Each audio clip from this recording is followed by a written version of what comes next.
Hello and welcome to Ryno's Orioles Report. Please like the video and subscribe to the channel. Would have loved for the Baltimore Orioles to beat the Washington Nationals more than one time in this two-game series. But two-game series split again, so the season series split as well. 2 games in Washington, 2 games here in Baltimore. 1 win apiece at each location for each team. Okay. However, as you can see, I'm on massinsports.com. Let's get to game 1. Tuesday's game from Camden Yards in Baltimore. Washington Nationals 9, Baltimore Orioles 3. Yeah. Cowser, 0 but had an RBI. Santander, 1 hit, an RBI, scored once, walked once. Henderson, 0. O'Hearn, 2 hits, walked once, scored once. Jimenez, pinch hitting late. I just don't know that I really get that. At some point, man, you just gotta let dudes hit. I'm not sure I completely agree that as often as Brandon Hyde does this, that it's always the right move. Because Eloy Jimenez coming off the bench. He hasn't been in the game. Not that O'Hearn really is in the game that much because he's DHing. Though you would expect that O'Hearn's muscles and all his joints and ligaments, they're all warmed up and ready to go. Jimenez is probably relatively cold coming off the bench, right? At least compared to O'Hearn. You would think. So who would have the better chance to get a hit here?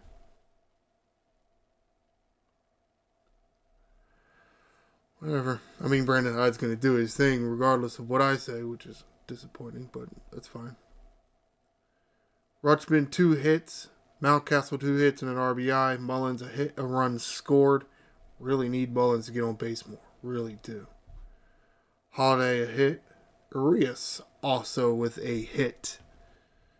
Not much offense to speak of at all.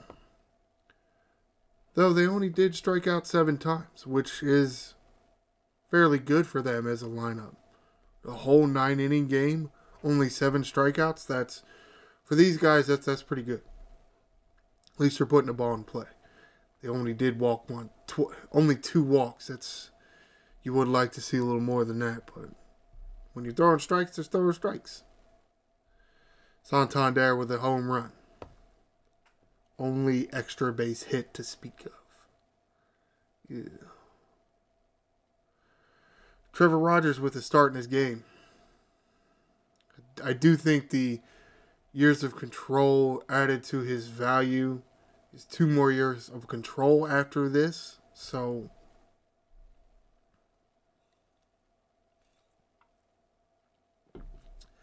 I'm not so sure he's pitching better than Cole Irvin did. So it's got to be the control.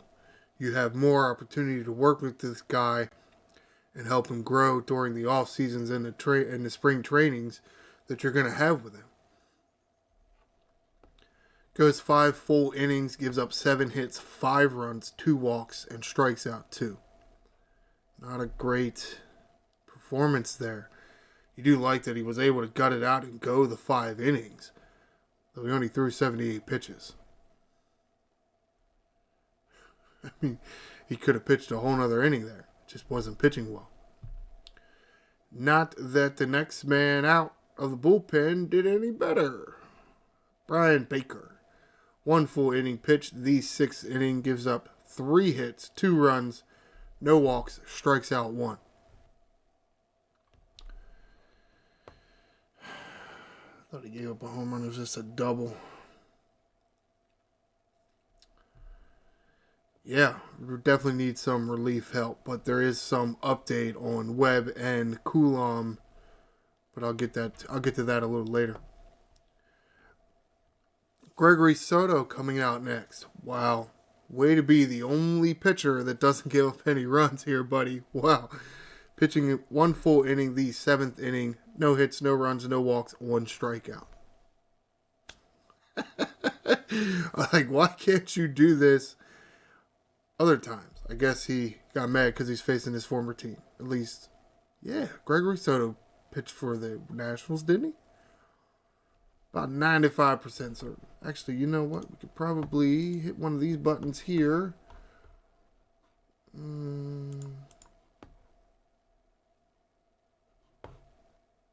No, he didn't, apparently. Detroit and then Philadelphia. He didn't pitch for the Nationals? They didn't have a Gregory Soto? I mean, I know they had...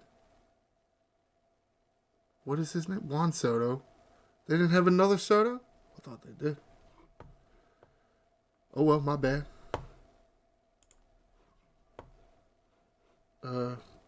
Back button. Thank you.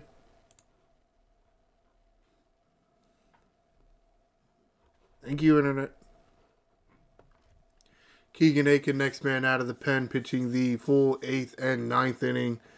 Gives up 4 hits, 2 runs, no walks, 1 strikeout. You do like that Keegan Aiken was able to give you 2 innings in 30 pitches, which is very good. I mean, that's 15 pitches per inning. You like that. Does save you from having to use another guy, but giving up the 2 runs, you don't like that. 1 run I think you could live with. 2, of course, it doesn't matter because the offense wasn't doing much of anything. They got 1 garbage time run in the 9th inning. Let's get to game 2. Wednesday's game, last night's game. Washington Nationals 1, Baltimore Orioles 4. Yay, we won 1. All right. I wonder who got the save in this one.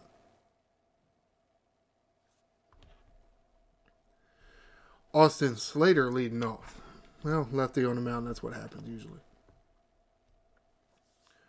1 hit and a run scored. Well, worked out good that time. Ryno Hearn pitch hitting late. Gets a hit. Can't get driven in, but and then Mullins comes in to pinch run for O'Hearn. Does not get an official at bat. Disappointing for Mullins. Rutschman in the 2-hole. Haven't seen him back up there in a while. A hit and an RBI. Henderson, a hit, 2 RBIs, scored once, walked once.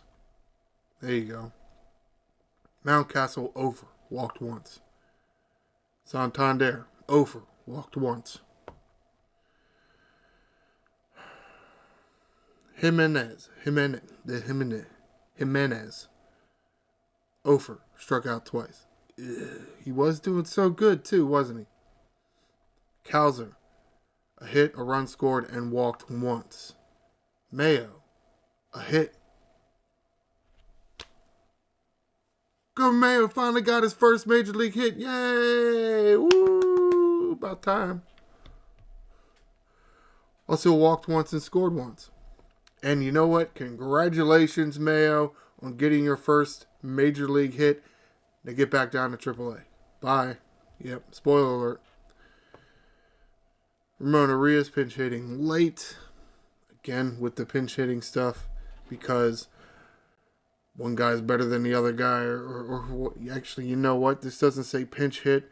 Mayo is not that good at defense, so that's what that was. Arias went in there to play for Mayo defensively. Which, I mean, I guess I'm just so old school, and these defensive replacements and pinch hitting and pinch running didn't happen that much. Like, I feel like it didn't happen that much when I was growing up watching baseball. So it's just weird to see it so much now. I mean, that and as many times as you change pitchers in a game. It's I gotta get with the program, huh? Yeah. Arias over in his only plate appearance. Jackson Holiday still hitting 9th, which I think is fine.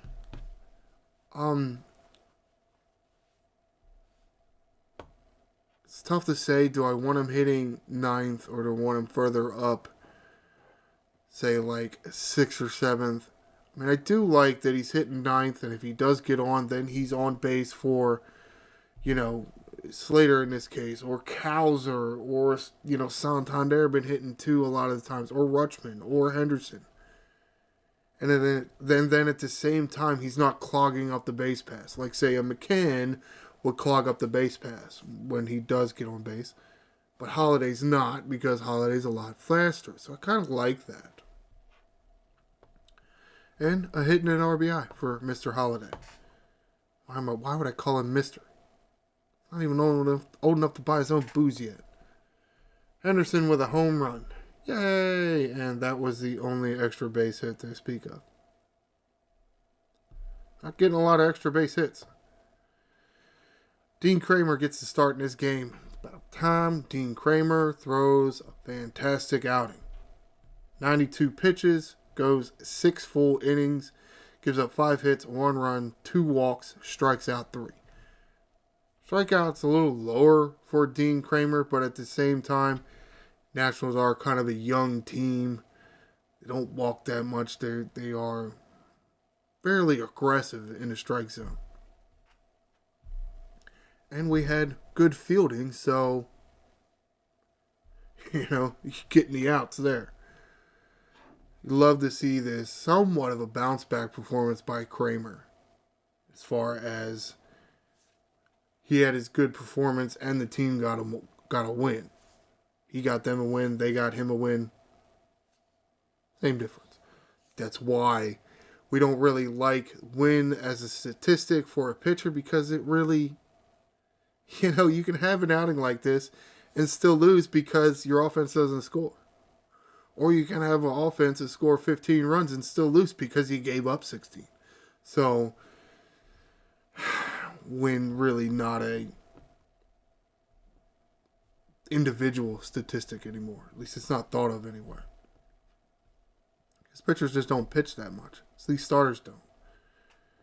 Yanier Cano in for the 7th inning. That's right, the 7th inning. Taking a bit of pressure off of Cano because he doesn't thrive as much in the 9th inning as, let's say, the 7th or the 8th. And here he is thriving. 1 full inning pitch, the 7th inning. No hits, no runs, no walks, no strikeouts.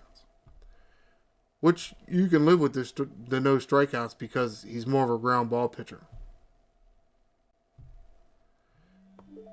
Oh, shit. Oops. Got alarms going off because I don't remember what the hell time it is. Cino Perez in for the 8th inning. Nice to see not only him being placed in these higher leverage situations, but him coming out on top in these high leverage situations. We do need guys to step up with no Webb and no Coulomb. And Kimbrel having trouble. Cino Perez pitching the full 8th inning. No hits, no runs, no walks, 1 strikeout. Take it. Yes, sir. Sir Anthony Dominguez in for the 9th inning. Looks like until, you know, for the foreseeable future, I don't know if Craig Kimbrel can win his job back or not. Dominguez looks to be the closer. Because you see, Cano was available to pitch. Cano didn't get the 9th inning. Dominguez did. And Kimbrel available. Dominguez got the 9th inning. Kimbrel did not. So pitching the full 9th inning, getting his 3rd save as an Oriole. No hits, no runs. Does walk somebody, but 1 strikeout. And again, gets the save. Orioles win. Fantastic. I don't know what happened in the game before he gave up butt tons of runs. However, let's get to an article here written by Rock Kubatko, giving updates to a few of the pitchers. Yeah, Batista's name is on the list, but we kind of got that update already. He's not going to pitch in 2024, though he is starting his comeback trail, throwing on flat ground now. Wait for some updates, you know, if there's any setbacks or whatnot. Jacob Webb does appear that he's coming back too. He's not throwing yet, but at the during the weekend he will start to throw, and we'll get more updates on how that went and whatnot. Coulomb has been cleared to start his throwing program. Some of that is because like they had to go into his arm and do a thing. You know, you got to wait for the skin to heal and whatnot, and some inflammation to go down. So he couldn't exactly start throwing right after the surgery. Had to wait some time. It's been long enough, and he's going to start very soon. I don't think he started yet. But they're still looking at a timetable of somewhere between mid to end of September. Disappointing, but you see the light at the end of the tunnel. Another article written by Rock Kubatko. Yes, Mayo finally gets his first major league hit. Bam, back to AAA. Mr. Soto, Livan Soto, coming back to the Orioles. Yeah, because they acquired Soto and then sent him down and then sent somebody else down and brought him back up and then sent him down again and then brought Mayo back up. Yeah. What this does allow is for more defensive versatility. Because Mayo, he's kind of stuck there at third base. Maybe first base. I don't know that he plays defense better than, Mountcastle or even O'Hearn. And honestly, he probably doesn't play a better defensive first base than Santander. Because I think Santander is actually really good at first base. Doesn't get many opportunities because you got O'Hearn and Mountcastle. And then I'm sure Rutschman, because at some point they're going to want to have Rutschman play first base. Somewhat of what the Giants used to do with Posey. So Mr. Livan Soto can play multiple infield positions. That does give you more of a utility infielder off the bench. So Urias can start, Henderson at shortstop, and Holiday at second. And then you got that one extra infielder that can play all three. Or maybe you'll put him at second, then you move Holiday to short. Assuming you would actually like to get Gunnar Henderson another day off somewhere in there. Hopefully anyway. Alright, real quick 2-game series. So, short video here. So let's wrap this up and get out of here. 4-game series with the Boston Red Sox coming up from Camden Yards. Really... Okay, stupid alarm, go away. Yeah, I learn to turn my phones off and such. Oh well. Where was I? Talking about the schedule, right? 4 games with the Boston Red Sox, who, believe it or not, are actually surging in the standings. At least more than people expected to 2 months ago, right? So we really need a few wins here. And to a certain extent, some of what led to Mayo being optioned again was several right-handed starters coming in with Boston. So there's that. Today, Thursday, starts this 4-game series. Scheduled start time 6:35. Friday scheduled start time 7:05. Saturday scheduled start time 7:05. Sunday scheduled start time 1:35. And then no off day Monday. Orioles on their way to face the New York Mets. So while that will do it for this edition of Ryno's Orioles Report, please stay tuned for Monday, and I will talk about this 4-game series between the Boston Red Sox and the Baltimore Orioles. Please like the video and subscribe to the channel. I am the Angry Ryno, and this is Birdland.